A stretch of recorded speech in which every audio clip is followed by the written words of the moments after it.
Vimal brother, ഒരിക്കൽ കൂടി സ്വാഗതം. ദൈവം നമുക്ക് കൂടാനും വീഡിയോ ചെയ്യാനും നമുക്ക് കിട്ടിയ അറിവുകൾ ലോകത്തോട് പറയാനും ഒക്കെ ദൈവം നൽകിയ എല്ലാ അവസരത്തിലും നന്ദി. യെസ്, ഉറപ്പായിട്ടും. അപ്പോൾ പലപ്പോഴും നമ്മൾ ചെയ്യുന്ന വീഡിയോസിൻ്റെ താഴെ വരുന്ന കമൻസുകൾ ആൾക്കാർക്ക് ഇഷ്ടപ്പെടുന്നില്ല.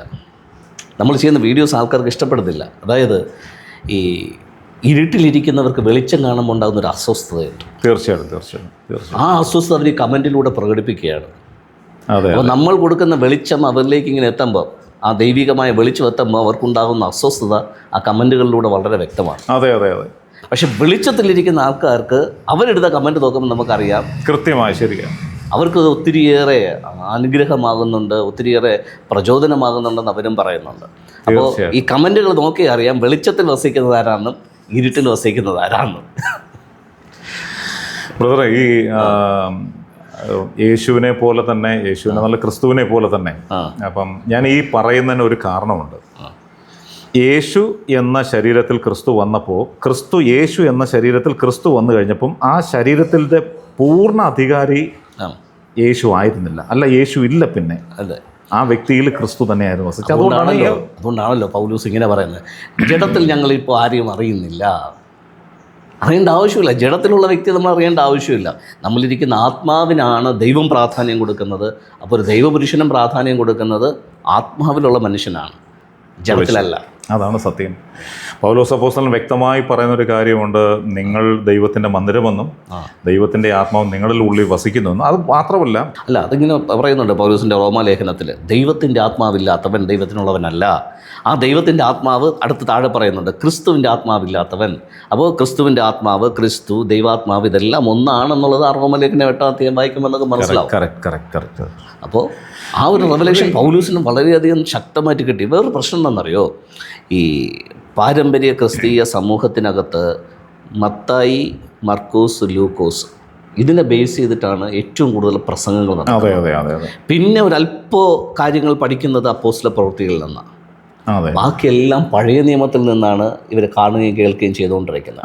അപ്പോൾ ഞായറാഴ്ച പള്ളിയിൽ ഒരു പ്രസംഗം നടക്കുമ്പോൾ 98% പുതിയ നിയമത്തിൻ്റെ സുവിശേഷങ്ങളിൽ നിന്നും, അതും യോഹന്നാൻ്റെ സുവിശേഷം അധികം തൊടത്തില്ല, പിന്നെ പഴയ നിയമത്തിൽ നിന്നും. ഇനി പെന്തിക്കോസ് ശുശ്രൂഷ നടക്കുമ്പോഴത്തേക്ക് ഏറ്റവും കൂടുതൽ സംസാരിക്കുന്നത് ദാവീദ്, ദാനിയേൽ, പിന്നെ ഇസബേൽ, ശിംഷോൻ. അവർക്ക് ഈ ലേഖനങ്ങളിലുള്ള ഈ ക്രിസ്തു റെവലേഷൻ അവർക്ക് കിട്ടിയിട്ടില്ല. അതാണ് സത്യം. ആ ക്രിസ്തു റെവലേഷനിലേക്ക് വരുമ്പോഴാണ് ഈ നമ്മൾ പറയുന്ന കാര്യങ്ങൾ ഉൾക്കൊള്ളാൻ അവർക്ക് പറ്റത്തുള്ളൂ. അപ്പോൾ ലേഖനങ്ങളിൽ പൗലൂസ് പറയുന്ന കാര്യങ്ങളോ യോഹന്നാൻ അപ്പോസ്തലൻ പറയുന്ന കാര്യങ്ങളോ ഒന്നും പള്ളികളിൽ പഠിപ്പിക്കുന്നില്ല, കൂട്ടായ്മകളിൽ പഠിപ്പിക്കുന്നില്ല. അതുകൊണ്ട് ആ തരത്തിൽ ആത്മാവിൽ ലയനം സംഭവിച്ചുള്ളൊരു ജീവിതക്രമത്തെക്കുറിച്ച് വിശ്വാസ സമൂഹത്തിന് അറിയത്തില്ല. അത് വളരെ സത്യമാണ്. ഒരു കാര്യം കൂടെ പറയാനുള്ളത്, ഈ നമ്മുടെ ഈ താഴെ വന്ന് കമൻറ്റ് ചെയ്യുന്ന കുറേ ആൾക്കാരിൽ സാധാരണ നിലയിൽ മറ്റൊരു കമ്മ്യൂണിറ്റി പെട്ടുള്ള ആൾക്കാരല്ല. ക്രിസ്ത്യാനികളെന്ന് പറയുന്നവരിലാണെങ്കിലും കൂടുതൽ അതിനകത്ത് കമൻറ്റ് ചെയ്യുന്നവരാണെന്നുണ്ടെങ്കിൽ പെന്തക്കോസ്തുകാരായിരിക്കും. അവരുടെ കാരണം എന്ന് പറഞ്ഞാൽ അവരെ കുറ്റം പറഞ്ഞിട്ട് കാര്യമില്ല. എന്താണെന്നറിയാം, അവർക്ക് പറഞ്ഞു കൊടുക്കുന്ന ഈ ലോകത്തിലെ ഗുരുനാഥന്മാരെന്ന് പറയുന്ന ആ വ്യക്തികൾ കുരുടന്മാരാണ്. അതെ. അപ്പം സ്വാഭാവികമായിട്ട് നമ്മളിത് പറയുമ്പം ഞങ്ങൾ പുതിയ നിയമം സംസാരിക്കുന്നില്ലെന്നാണല്ലോ ഇവർ പറയുന്നത്. ഞങ്ങൾ രക്ഷയെക്കുറിച്ച് പറയുന്നുണ്ട്, ഞങ്ങൾ സ്നാനത്തെക്കുറിച്ച് പറയുന്നുണ്ട്, ഞങ്ങൾ ശരിക്കും ന്യായവിധിയെക്കുറിച്ച് പറയുന്നുണ്ട്, കർത്താവിൻ്റെ രണ്ടാം വരവിനെ കുറിച്ച് പറയുന്നുണ്ട്. സോ ഇതൊക്കെ പറയുന്നില്ലെന്നാണോ എന്നുള്ള ക്വസ്റ്റ്യൻ വീണ്ടും വരും. അല്ല, എനിക്ക് അവരോട് പറയാനുള്ളൊരു കാര്യം, നമ്മളെ കൊണ്ടുവന്നത് നമ്മൾ പരിശുദ്ധാത്മാവെന്ന മഹാകാര്യസ്ഥനാണ്. അതെ. അപ്പോൾ യേശു ഇന്നും കുരുടരെ സൗഖ്യമാക്കുന്നുണ്ടോ എന്ന് ചോദിച്ചു കഴിഞ്ഞാൽ, യേശു അല്ല സൗഖ്യമാക്കുന്നത്, യേശുവിൻ്റെ ഉള്ളിൽ നിന്ന് ആത്മാവാണ്. ആ ആത്മാവ് എൻ്റെ കുരുട് മാറ്റി, ബ്രദറിൻ്റെ കുരുട് മാറ്റി. അതൊരു അത്ഭുതമാണ്. ബ്രദർ, എനിക്കൊരു സംശയം കൂടെ പറയാനുണ്ട്. ഞാൻ ഇപ്പോഴും ആവർത്തിച്ച് പറയുന്നു, ഇത് എത്രത്തോളം ആൾക്കാർക്ക് മനസ്സിലാവുന്നുണ്ട്. യേശു എന്ന് പറയുന്ന വ്യക്തി നിലവിലില്ലപ്പാ, ഇല്ല. കാരണം ഞാനിപ്പോഴും പറഞ്ഞത്, ഞാൻ ആ ഒരു കാര്യം ഞാൻ ബ്രദറിനോട് ചോദിക്കുക. നമ്മൾ ഇതൊരു ഡിസ്കഷൻ ആണല്ലോ. യേശു ജനിച്ചു 30 വയസ്സ് വരെ പുള്ളിക്കാരൻ ഭൂമിയിലുണ്ട്. ഈ 30 വയസ്സ് വരെ സാധാരണ ഒരു മനുഷ്യൻ തന്നെയായിരുന്നു. അതെ. അദ്ദേഹത്തിന് ദൈവം ജ്ഞാനം കൊടുത്തിരുന്നു. കാരണം ജ്ഞാനത്തെക്കുറിച്ച് സംസാരിച്ചു, മറ്റുള്ള കാര്യങ്ങൾ. പിന്നെ അദ്ദേഹത്തിലൂടെ ദൈവശക്തിയൊക്കെ പുറപ്പെട്ടത് പുത്രത്വം വന്നു കഴിഞ്ഞതിന് ശേഷമാണ്. അതെ. ഈ പുത്രത്വം വന്ന് തൻ്റെ പുത്രത്വം എന്ന് പറയുന്ന ആത്മാവ് അദ്ദേഹത്തിൻ്റെ തേജസ്കരിക്കപ്പെട്ട് കഴിഞ്ഞതിന് ശേഷം ആ വ്യക്തി യേശു എന്ന വ്യക്തിയോ ആ വ്യക്തിയുടെ സ്വഭാവമോ യേശു എന്ന വ്യക്തിയുടെ പ്രവൃത്തി അദ്ദേഹത്തിന് ഉണ്ടായിരുന്നില്ല. പൗലോസ് അപ്പോസ്തലൻ പറഞ്ഞത് അതായത് ഒരുവൻ തൻ്റെ പഴയ എന്താണ് ആ വാക്യം, എങ്ങനെ പഴയത് മുഴുവൻ അങ്ങനെ ഒരു വാക്യം പറയുന്നുള്ളൂ, എങ്ങനെയാണ്? പഴയ മനുഷ്യനെ ഉരിഞ്ഞു കളഞ്ഞ് അപ്പൊ ഇതെന്താ, ഒരു ക്രിസ്തു എന്ന ഒരു വ്യക്തി നമ്മളിലേക്ക് വരുമ്പോൾ പഴയ മനുഷ്യന്റെ കംപ്ലീറ്റ് സ്വഭാവങ്ങളും കംപ്ലീറ്റ് ആ പഴയ മനുഷ്യൻ പൂർണ്ണമായിട്ട് പോകും. പൂർണ്ണമായിട്ട് പോയിട്ടേ ഒരു ക്രിസ്തു വരത്തുള്ളൂ. അതെ. അപ്പോൾ സ്വാഭാവികമായിട്ടും ഈ യേശു ഇപ്പൊ നിലവിലില്ല എന്ന് പറയുമ്പോൾ ക്രിസ്ത്യാനികൾ അടുത്ത ഒരു വാക്യം എടുത്ത് ഇങ്ങനെ ഹൈലൈറ്റ് ചെയ്യും. യേശു പറഞ്ഞു, ലോകാവസാനത്തുള്ള എല്ലാ നാളും ഞാൻ നിങ്ങളോട് പോകുന്നുണ്ട്. അയ്യോ എൻ്റെ പൊന്നു. അപ്പോ ഈ ലോകാവസാനം എന്നുള്ളത് കഴിഞ്ഞതാണ് എന്ന് പലർക്കും അറിയത്തില്ല. കാരണം ഇന്നും പെന്തിക്കോസിന്റെ ടീച്ചിങ് ലോകാവസാനം വരാൻ പോകുന്നതേ ഉള്ളൂ. പക്ഷെ ബൈബിൾ തന്നെ പറയുന്നു ആ എഴുത്തുകളുടെ സമയമാണ് ലോകത്തിൻ്റെ അവസാനം, ആ യുഗം അവസാനിച്ചു എന്ന് ബൈബിൾ തന്നെ പറയുന്നുണ്ട്. അപ്പോൾ യേശുവിൻ്റെ ആ ഒരു പറഞ്ഞ ആ വാക്യം, ഞാൻ ലോകാവസാനത്തോളം എല്ലാ നാളും നിങ്ങളോട് കൂടെ ഉണ്ടെന്ന് യേശു പറഞ്ഞ അഷുറൻസ് സത്യമായിരുന്നു. കാരണം ലോകം അവസാനിച്ചു, അത്രയും നാൾ യേശു കൂടെ ഉണ്ടായിരുന്നു. നമ്മൾ ആ ലോകാവസാനത്തെ പിടിച്ച് ഇങ്ങനെ നീട്ടിക്കൊണ്ട് വെക്കുന്നത് കൊണ്ടാണ് ഈ പ്രശ്നം വരുന്നത്. കറക്റ്റ്. അതെ, ഞാൻ ഈ ബ്രദറിനോട് ഈ ബ്രദർ നേരത്തെ പറഞ്ഞ പോലെ അവരെല്ലാം പറഞ്ഞ യേശു ഞാൻ ലോകാവസാനം പോലെ അവർ, ഞാൻ പറയട്ടെ, ഞാൻ ഇപ്പം എൻ്റെ മുമ്പിൽ ലൈവായിട്ട് കാണാൻ പറ്റുന്ന ഒരാളുണ്ട്. ആരാ? എനിക്ക് നിങ്ങളെ കാണാൻ പറ്റും, നിങ്ങൾക്ക് എന്നെ കാണാൻ പറ്റും. അത് കാണാൻ പറ്റും. പക്ഷെ ഞാൻ ആത്മാവിലും കാണും. യെസ്, തീർച്ചയായിട്ടും കാണാൻ പറ്റും. നമ്മൾ ബയോളജിക്കലി രണ്ട് സ്ഥലത്താണ്, ജിയോഗ്രഫിക്കലി രണ്ട് സ്ഥലത്താണെങ്കിലും നമുക്ക് നമ്മൾ ആത്മാവിൽ കമ്മ്യൂണിക്കേറ്റ് ചെയ്യാം. പക്ഷേ നമ്മൾ പറഞ്ഞു വന്നത് എന്താണെന്ന് വെച്ച് കഴിഞ്ഞാൽ, നമ്മുടെ വീഡിയോസ് കണ്ടിട്ട് വിമർശിക്കുന്നവരും അനുകൂലിക്കുന്നവരുടെയും ആ മൈൻഡ് സെറ്റ്, അവരുടെ ആ നിലവാരത്തെക്കുറിച്ച് ഞാൻ പറഞ്ഞത്. അതിനകത്ത് ഒരു വാക്കൂടെ എനിക്ക് പറയാനുണ്ട് ബ്രദർ, അത് എന്നിട്ട് ഒന്ന് പറഞ്ഞു, കാരണം അത് വിട്ടുപോകല്ലെങ്കിൽ. ഇതെന്തുകൊണ്ടാണ് സംഭവം എന്ന് പറഞ്ഞാൽ, ഇവിടെ രണ്ടും, അതായത് ഇവർ ജഡം കൊണ്ട് മനസ്സിലാക്കിയതും ആത്മാവ് കൊണ്ട് മനസ്സിലാക്കാൻ തുടങ്ങിയപ്പോഴും അവർക്ക് രണ്ടിനും വ്യത്യസ്തമായി മാറി. അതെ, റൈറ്റ് അല്ലേ? ശിഷ്യന്മാർ ജഡം കൊണ്ട് കണ്ട കാര്യങ്ങൾ അവർ കഴിഞ്ഞിട്ട് ആത്മാവ് കൊണ്ട് കാര്യങ്ങൾ വന്നപ്പോഴത്തേക്ക് എന്ത് ചെയ്തു? വ്യത്യാസമായി. ഇതുപോലെയാണ് ഇപ്പോഴത്തെ ഈ, അതായത് നമ്മുടെ വീഡിയോസിന്റെ കമന്റുകളിൽ താഴെ വന്ന് എഴുതുന്നവർ. അവർ സത്യം പറഞ്ഞാൽ കാണുന്നതും കേൾക്കുന്നതും ജഡത്താൽ കണ്ടവരാണ്. അതെ അതെ അതെ അതെ, ജഡത്താൽ ഇതാണ്. പക്ഷെ അവർ ആത്മാവിനാൽ എന്ത് ചെയ്തിട്ടില്ല, ഇല്ല.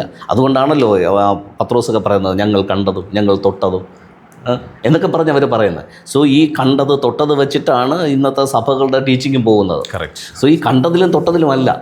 ജീസസ് തന്നെ തോമസിനോട് പറയുന്നത് എന്താ? നീ കണ്ടു വിശ്വസിച്ചു, കാണാതെ വിശ്വസിക്കുന്നവരാ ഭാഗ്യവാന്മാർ, ആത്മാവിലുള്ള റെവലേഷൻ കിട്ടുന്നവരാ ഭാഗ്യവാന്മാർ. അത് പൗലൂസിന് അക്ഷരാർത്ഥത്തിൽ അത് വെളിപ്പെട്ട് കിട്ടി. ഞാൻ ഇതുവരെ കണ്ടതിൽ എനിക്ക്, ഞാൻ പറഞ്ഞത് ബൈബിളിലെ ശിഷ്യന്മാരെല്ലാം ദൈവത്തിന് എല്ലാവരും പ്രിയപ്പെട്ടവരാണ്. പക്ഷെ ഞാൻ കണ്ടതിലെ ഒരു കാര്യം എന്ന് പറഞ്ഞാൽ, പൗലോസിനെ പോലൊരു വ്യക്തി, അതെ അതെ, അദ്ദേഹം കണ്ടതല്ല, കണ്ണുകൊണ്ട് കണ്ടിട്ടല്ല പുള്ളി പറയുന്നത്. പുള്ളി എല്ലാം പഠിച്ചത് മുഴുവൻ ആത്മാവിലാണ് കണ്ടത്. അദ്ദേഹം ഏറ്റവും പ്രധാനപ്പെട്ട ഒരു കാര്യം എന്ന് പറഞ്ഞാൽ, ഇന്ന് നമ്മളെല്ലാവരും കർത്തൃമേശ എന്ന് പറയുന്നത് അല്ല അപ്പവും പിഞ്ഞും നമ്മൾ കഴിക്കാറുണ്ട്. നമ്മൾ കഴിക്കാൻ, ഞാനും പ്രധാനം കഴിക്കാറൊന്നും പോകുന്നില്ല. പക്ഷേ ഇന്ന് ലോകം കാണുന്നുണ്ട്. പക്ഷേ എന്തിനു വേണ്ടിയായിരുന്നു, ഏതിനു വേണ്ടിയായിരുന്നു എന്നുള്ള കാര്യങ്ങൾ അത് വ്യക്തതയോട് ഇത് പൗലോസ് അപ്പോസ്തലൻ പറയുന്നത്. അത് പൗലോസ് അപ്പോസ്തലൻ യേശുവിനെ കണ്ടിട്ടില്ല, ശിഷ്യന്മാരോട് കൂടെ ഉണ്ടായിരുന്നില്ല.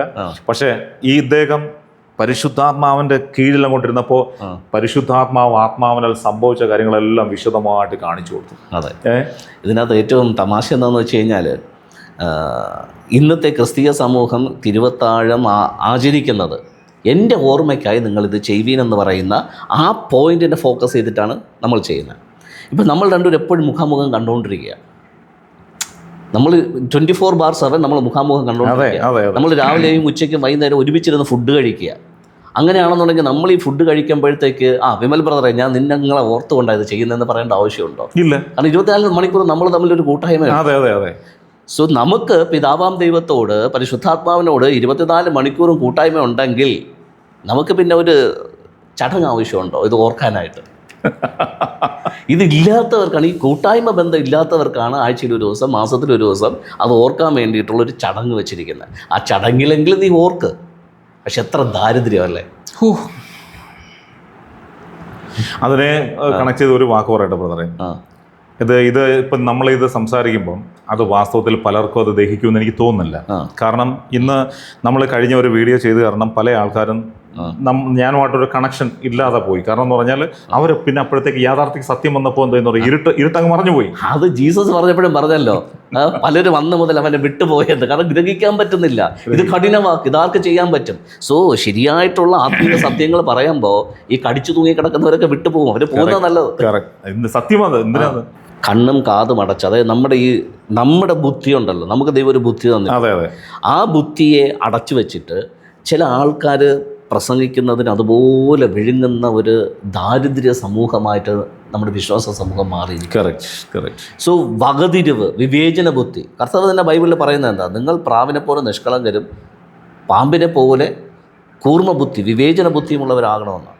സോ ഈ വിവേചന ബുദ്ധി ഇല്ലാത്തത് കൊണ്ടാണ് ഈ കാര്യങ്ങൾ, കേൾക്കുന്ന കാര്യങ്ങളെല്ലാം അതുപോലെ വിഴുങ്ങുന്നത്. സത്യമാണ്. സോ കുറച്ച് വിവേചനം വേണം, കുറച്ച് വിവേക ബുദ്ധി വേണം. പക്ഷേ ഈ ഒരു കാര്യമുണ്ട്, ഈ വിവേകവും വിവേചനം കിട്ടണമെന്നുണ്ടെങ്കിൽ പരിശുദ്ധാത്മാവിൻ്റെ ഹെൽപ്പ് വേണം. അതില്ലാത്തത് ഈ കുഴപ്പം. സത്യം പറഞ്ഞ സങ്കടമുണ്ട് ബ്രദറെ.